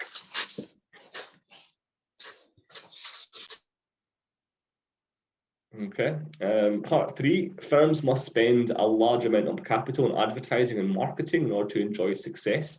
So again, think about the likes of McDonald's, KFC, Pizza Hut, etc. They're household names. Everyone knows them, everyone's heard of them. In order for you as a new business to be able to enter that market space, how are you going to get your name out there? You're going to have to spend a lot of money on marketing, and spend a lot of money on raising brand awareness or raising the profile of your company. So it can be quite difficult for you to do that in a very tightly congested space. Large established companies with strong brands such as McDonald's make it more difficult for you to enter because new entrants are faced with price competition. So again, if you look at the prices that these organizations charge, for example, McDonald's have got a 99p menu. I mean, that's not even £1. How can you as a new enterprise just trying to start making money, how are you meant to compete with McDonald's or KFC or these companies when they can charge very, very low prices? They can do predatory pricing and they can price you out of the market very easily. So it can take a lot of time for you to establish in the fast food industry. Okay, so the threat of new entrants is probably high because it's not likely that people will be able to enter the market or at least succeed in the market. Okay. Next up, we're going to look at entry barriers. So part of threat of new entrants is understanding what the barriers that prohibit or encourage firms from joining. So for example, we've got expected retaliation.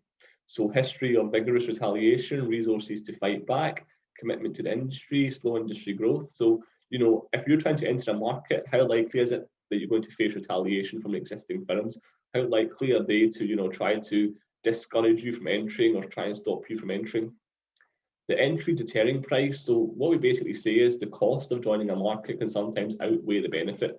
You might recognize that, you can gain, for example, £10 million from entering this market. But if it's going to cost you more than £10 million to position your business to get into that market, then is it really worth your time? Is it worth spending all that money to not make a positive return? So the entry deterring price is the price at which you decide that the costs outweigh the benefits, therefore you're not going to enter.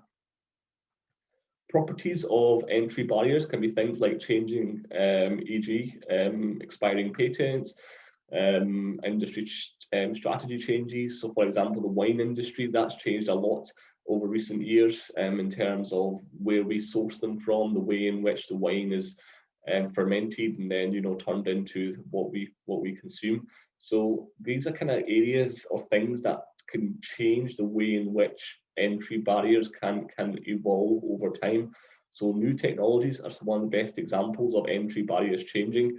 Traditionally, without e-commerce, entry barriers were quite high because unless you had a prime location shop, for example, Oxford Street in London or Regent Street, where people are most likely to be, you're maybe not going to have the same access to the market share as existing competition.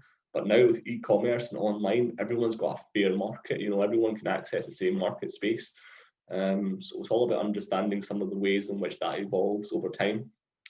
Finally, limiting the experience. So, how imitable are the products? How can you leapfrog certain elements of IT? Several companies pursuing experience strategies. So what we mean by that is, nowadays companies are recognizing that it's not just about providing a good or service, it's about providing an experience. So it's not just about, here you go, you bought the product, that's it, that's me done in terms of my interaction with you, or my transaction with you. Nowadays, it's a wider experience. It's how do companies engage with the customers? How do companies keep in touch?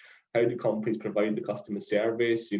What does that look like after the point of sale and before the point of sale? It's about a sales experience or a service experience. It's not about just the consumption of that product or service. Okay, so just some of the things for you to consider when you're looking at entry barriers. Next up, we're going to be looking at the buyer power, so the power that's ascribed to your buyers. Here we're saying the extent to which an industry customers have the power to dictate the prices, quality standards, and other terms and conditions. So how strong is your customer, basically, is what we're saying here. So some of the questions that you need to be asking to understand the strength of your customer are the following. So how large are your buyers' company? Are your company's buyers? So how large are your company's buyers? How many companies, are there for the buyer to choose from? So that's a fundamental component part. So if there's lots and lots of firms providing the same product and services, chances are, if you're charging too high a price, customers will just go to someone else. If another competitor can do the same service as you, or a similar service to you, for a lower price, why would they buy from you? So depending on the nature of your industry, depending on how many people there are that are selling that product or service, you may find that buyers have a lot more power. They're able to dictate who and when they want to buy from. Are the buyers buying in huge volumes? Are the people that are buying in bulk? Are they buying 10, 15, 20, 100 products at the same time? Or are they just single buyers, consumers that are buying one or two items from you at the most in each transaction? Do you depend only on a few buyers to sustain your sales? So again, some companies really, they only survive, or they only really thrive on the back of a few trade orders. So maybe they sell to, a few businesses and not to customers, but those few businesses make up 80% of their overall sales volume. Okay, so it could be that you're a supplier and one of your customers or your buyers is buying 50% of your stock. So again, that's fundamental to you. How powerful is that company? What if that company decided one day not to buy from you anymore? That's, you lost 50% of your sales. What impact would that have on your business? So again, understanding, how many buyers there are to sustain your sales is a fundamental part of your strategy. Are the buyers purchasing from you as well as your competitors? So again, understanding the habits or the ways in which the person buying from you, your customer, is behaving can be important. Have they gone from buying everything from you to now only buying 50% of what they buy from you? Why is it they've done that? What's happened? Who's coming to the market? Is someone undercutting you for price, undercutting you for service? So again, by understanding the behavior of your customer, you're able to identify how powerful they may or may not be in relation to the success of your business. How much information do the buyers have? What I mean by that is, how well informed are they as to what's available out there?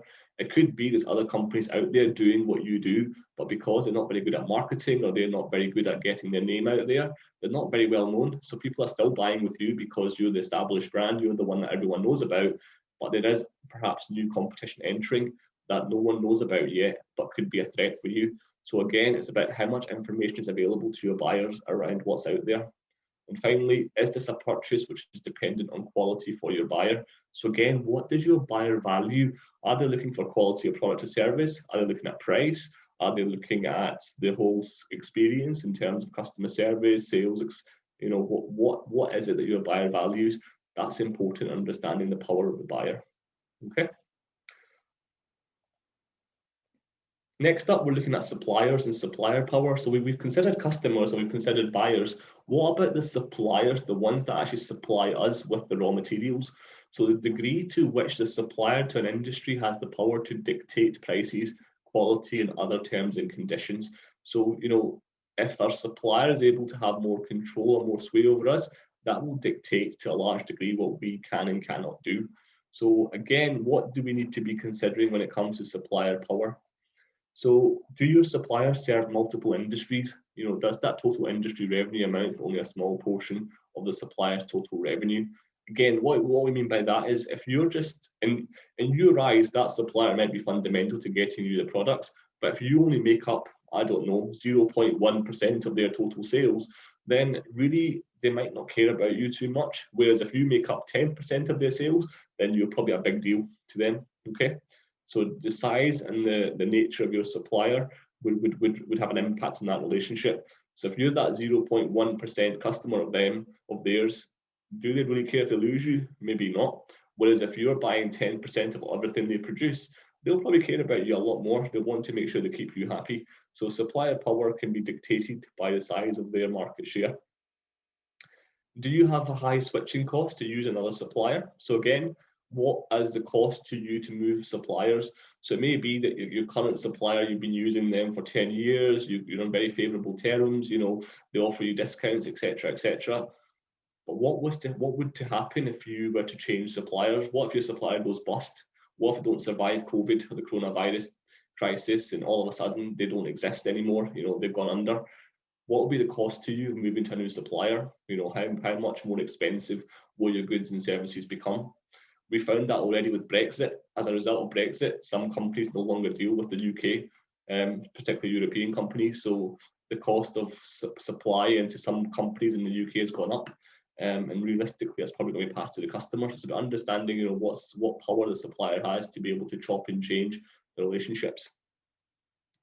Are there substitutes for your supplier's products? Again, this is about you understanding, okay, if I can't buy from this supplier, if they cut me off, or you know, if they go under, or if something happens to our relationship, what else? Where else can I go? What's a substitute available to me?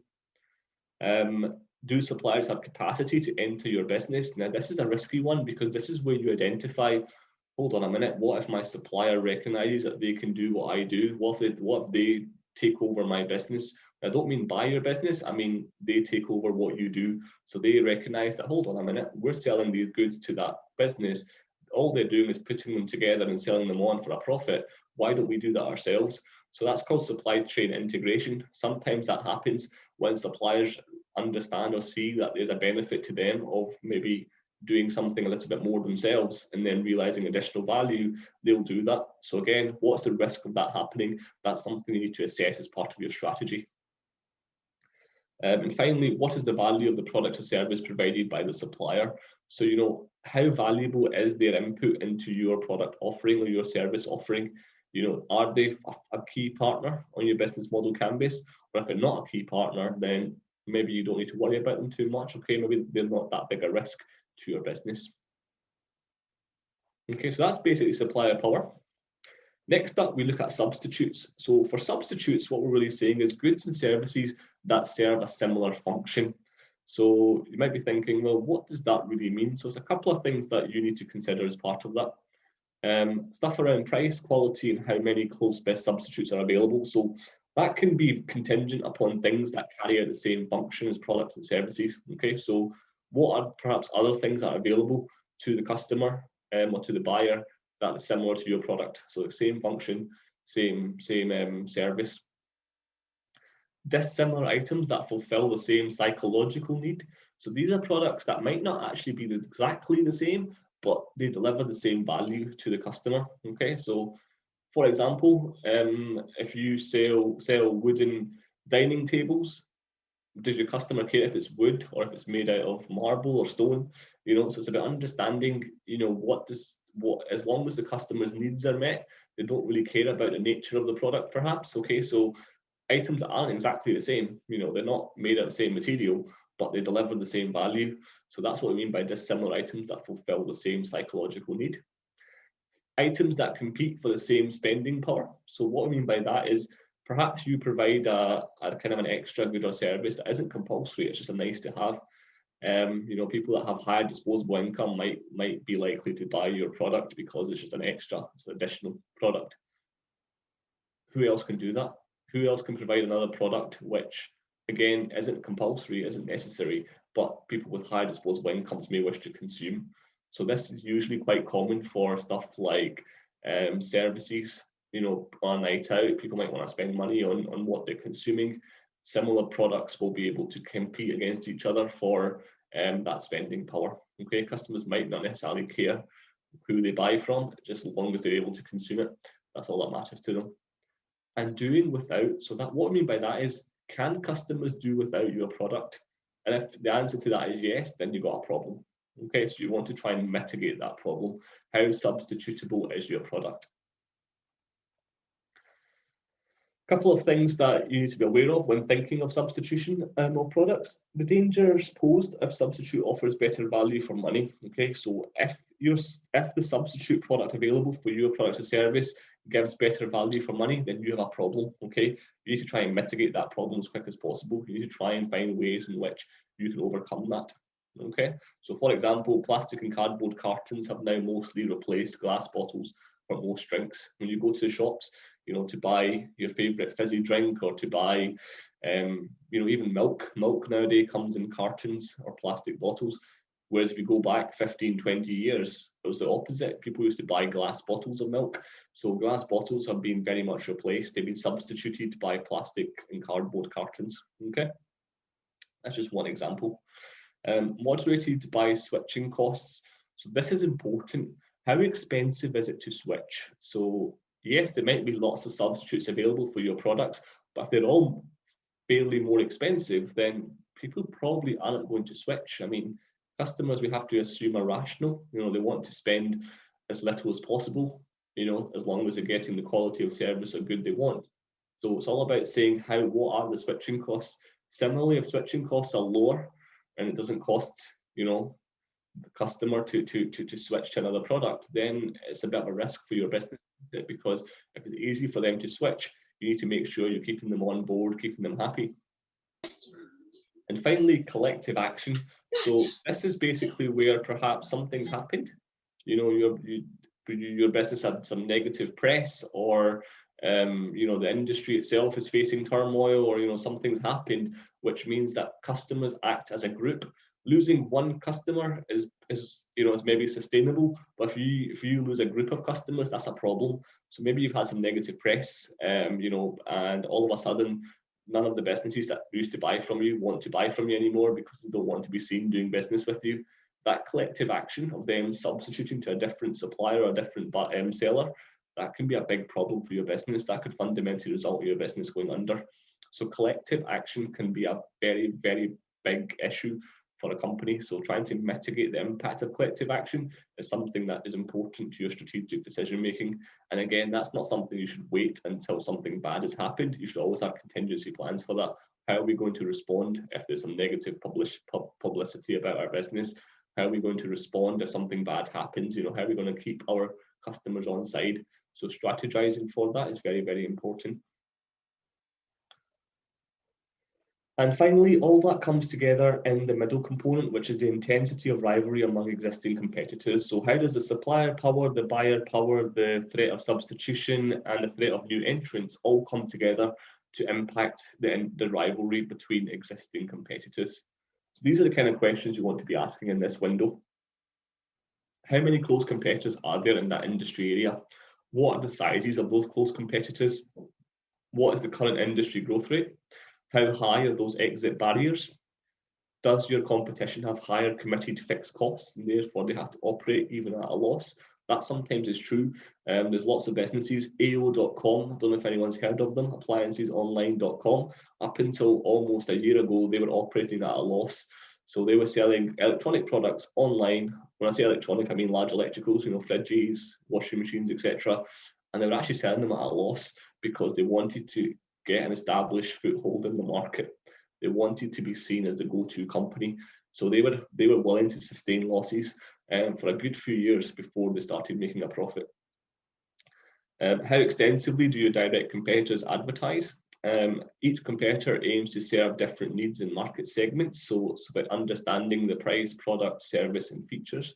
So really, there's a lot of different things that come together that impact the rivalry among your competition. How do you compete? What's the nature of competition?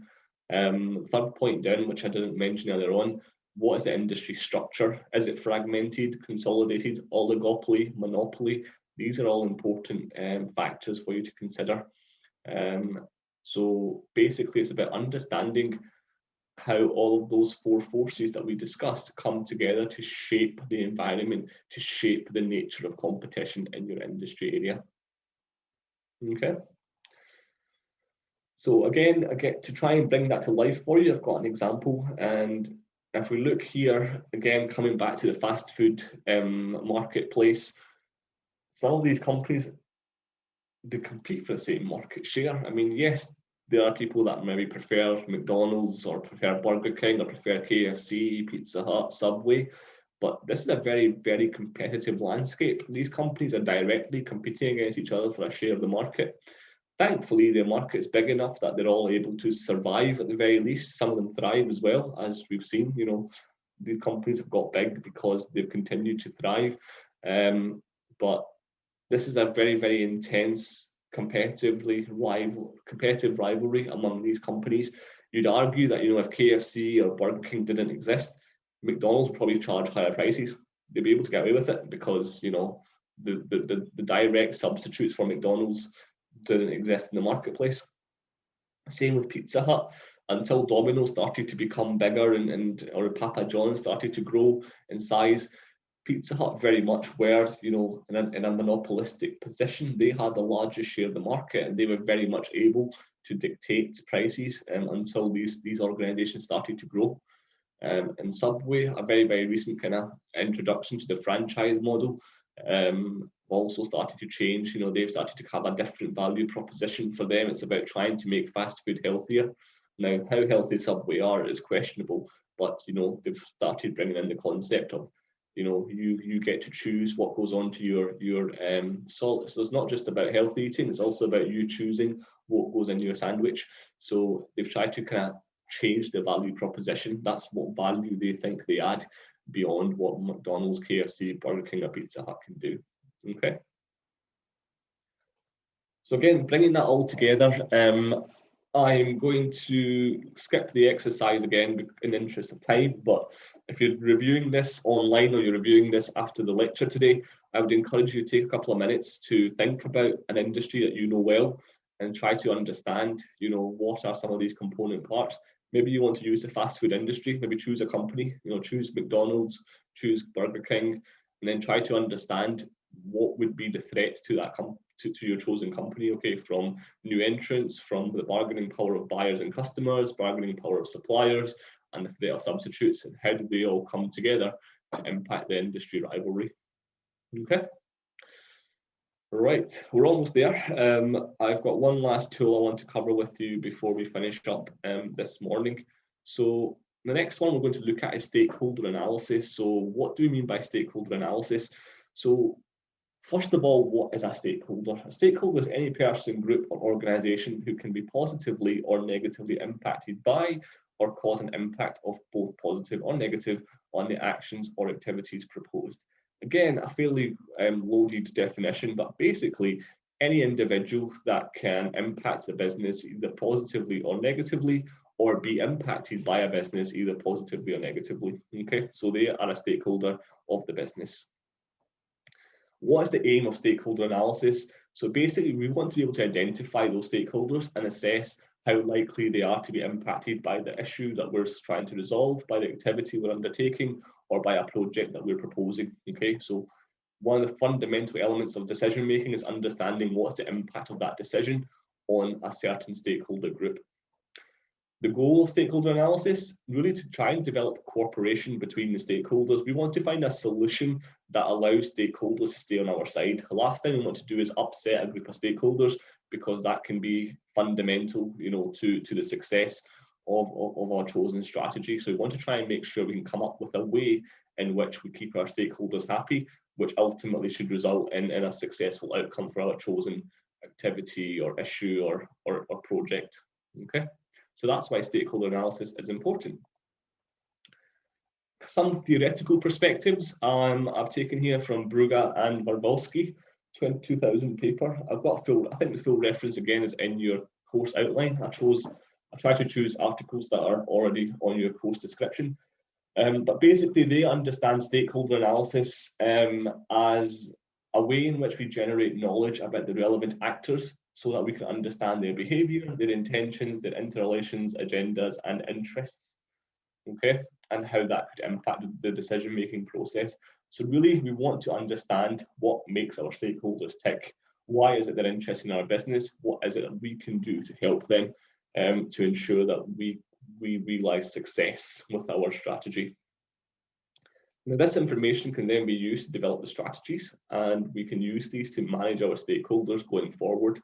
So when we conduct stakeholder analysis, the fundamental purpose or point in us doing that is to make sure that we can realize success. We're not doing it for the sake of understanding who our stakeholders are. We're doing it for the sake of making sure that we can manage those relationships so that when it comes to implementing strategic choices, strategic decisions, we know how to engage with them, we know who we need to speak to, we know who we need to keep on side. Okay, so it's about identifying which stakeholders are important to the success of the decision you're looking to implement.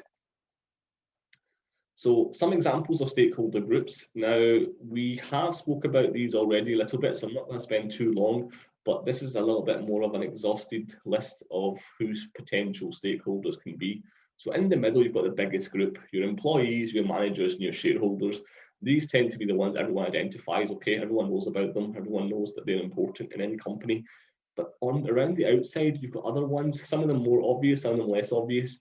So stuff like customers, partners, suppliers, fairly obvious. Banks, especially if you've got loans or you've taken out funding or finance from the bank.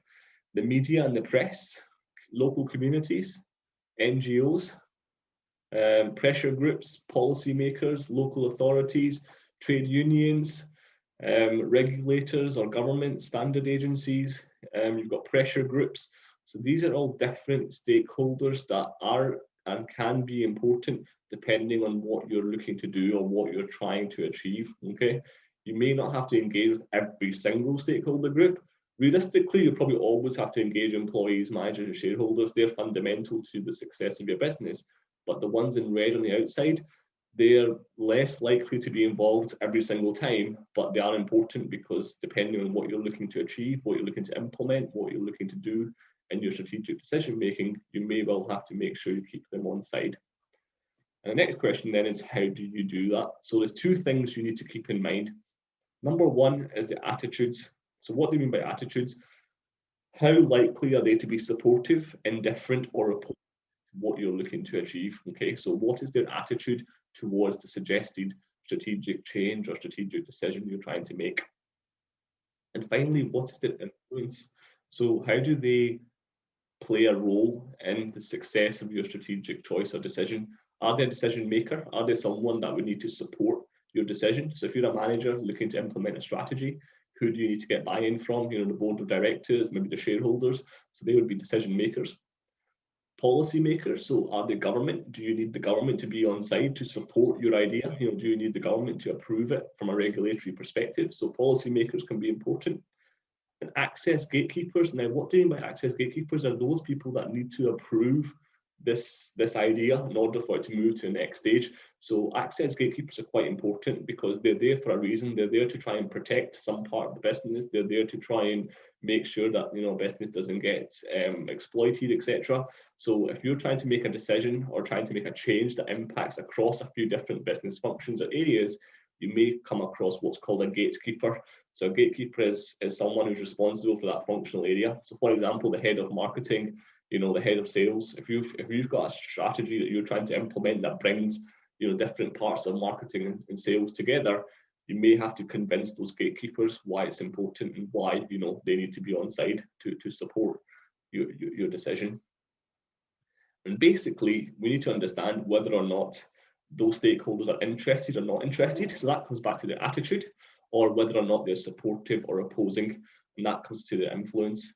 If they're someone who's not important and they're opposing, then, you know, okay, it's not good that they're opposing, but they're not really important to a decision. You know, they're not really affected, or they don't have a role to play. So do we need to care about them too much right now? Maybe not.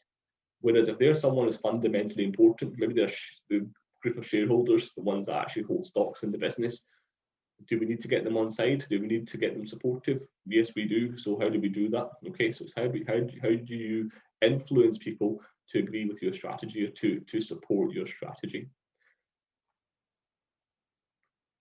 So part of that is a need to evaluate the stakeholders. So firstly, are they a threat or an opportunity to change? Will they affect the strategic planning, selection of strategic options, strategy implementation, or change? So how will the stakeholders have a role to play in the strategic planning is what we're trying to answer. Will the organization need strategies to mobilize, neutralize, or defeat various stakeholders? So again, this is about saying, what do we need to do as a business to be able to overcome any opposition, or how do we take advantage of any support? Okay, so stakeholder analysis isn't just about coming up with who opposes our idea. It's also about coming up with who supports our idea and how do we leverage them. Okay, and the way in which we do that really comes back down to this matrix. This is what we use to identify and how we structure them once we've understood their role. So again, we talked about level of interest, and on the left-hand column, you've got power. So what I mean by power is how powerful are these stakeholders to influencing what needs to be done. So on the 2x2 matrix, you've got 4 boxes. Box A is minimal effort. So these are the stakeholders that have low interest in what you're trying to achieve, or low interest in the decision you're looking to make. And the power is low as well. So it doesn't really matter, if they are affected as well, in the sense that they can't really do much about it. Their power is quite low. So it's just minimal effort, just being aware of them, maybe communicating with them once or twice, but there's no real need for you to manage them or be directly involved in influencing them. Next to box A, you've got box B, which is a keep informed. So these are the people that have got high interest in what you're looking to do, but perhaps a low level of power. So this could maybe be the local community. So if you're looking to build a new warehouse or build a new factory, people that live in the area, the local community, they'll have a high level of interest. They'll want to know what your plans are, how you're going to build this factory, what's going to mean for their local area. So they've got a very high interest, but realistically, they probably have very low power. I mean, unless you need to buy some of their land to be able to build your factory, as long as you're building on your own land and you've already acquired it, there's not really much they can do to stop you, building your factory or building whatever you're looking to build or implementing something. So they've got low power but high interest. So these are people you want to keep informed, just mostly out of respect for them.